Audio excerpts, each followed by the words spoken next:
While you usually work on a single herd into Herd Plus, there comes a time when it's extremely useful to be able to look at multiple herds at the same time.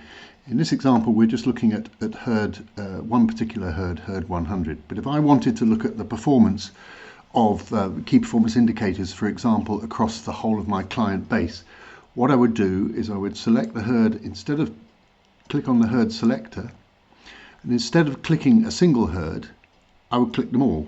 And if you do Control A, it selects all the herds. Okay. Alternatively, you can pick one herd, you can hold down the Control button, and you can pick a second herd, and a Control click again, a third herd, Control click, and so on. If you have one herd selected and then you hold the Shift key down, when you click another one, it will join the herds between the previous one and the current one which you've just clicked. So if I want them all, Control A, I'm now looking at the entire vet practice, herds on my vet practice. I save that, and it now says instead of a single herd, it's telling me that I've got multiple herds in this selection. Now, the traditional key performance indicators tells you the performance across all those herds, but that's treating them as a single herd. If I want to look at them as a multiple herd, I can go to Reports, KPIs compared to national. So this is allowing us to compare against the national database, the 500 herd of NMR. And I go and look at I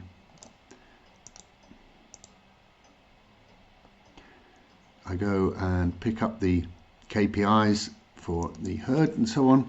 And this then displays for me the whole of the herds in my practice. So the grey there is the 500 herds from the 2024 study. At the current time, in 2025, it will become the 2025 and so on. And though there are 500 bars in that grey background, the blue are your client herds. And the parameter that we're looking at is currently the percentage of cows in the first lactation. If I wanted to look at somatic cell count, I could pick somatic cell count. So this tells me how many herds I've got in the best quartile, these herds, how many herds I've got in the worst quartile. And if I want to know who a herd is, all I have to do is drag the cursor through and it will tell me that's the herd I'm looking at, and their cell count is currently 279. This one is herd 112 and so on. So it's very, very easy. You can just pick you've got 30 something parameters there. Let's look at conception rate. How does that vary between the best herds here? So herd 113 is a 70%, whereas these two herds here are struggling. They're the ones that need support for that. So that gives us the basic. If you want to know who the herds are as a group, you click on this is the KPI graph. You go to the KPI data. Now we have the herds that we're looking at ordered according to the rolling 12-month for that conception rate. So the top herd is herd 113, the bottom herd is 106. So we can see and which quartile they're in for that particular parameter. And if I changed it to somatic cell count, then there we go. We now have the herds best at cell counts, the herds that are worst at cell counts. The next tab is the progress graph. If I click on that, because it's all very well knowing who's good and who's bad, what we're also interested in is knowing who's making progress, who's going forwards and who's going backwards. Now, it's the same order here. The best herd for cell counts in this practice will be this one. Okay, and I can drag through it. Tell me it's herd 103. And you have two bars. The bright blue, light blue is the latest figure for 2024.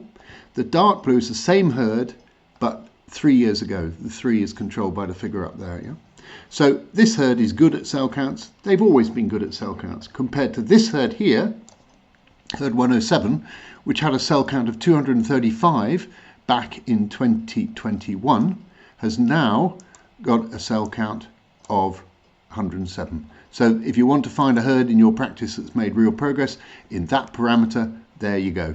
And we can monitor here across the practice very quickly who's making progress and then which herds are beginning to lose control. They're significantly worse than they were. This herd is worse than it was. Is it something to worry about yet? Probably not.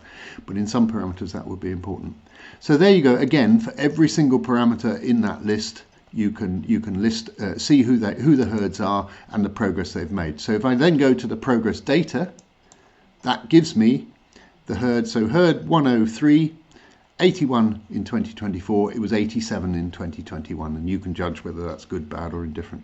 And here you can see the herds that have made huge progress. And if you want to know the herds that have done really well, if you sort this grid with the KPIs from 2021, so I get the worst herd in 2021, then I can see the progress that they've made. They've gone from 242, worst quartile obviously, to the second quartile, to 169. This one has gone, stayed in the bad area. This herd has done exceptionally well, 235 to 91. Who's herd 107? What have they done? And so on. It's that simple.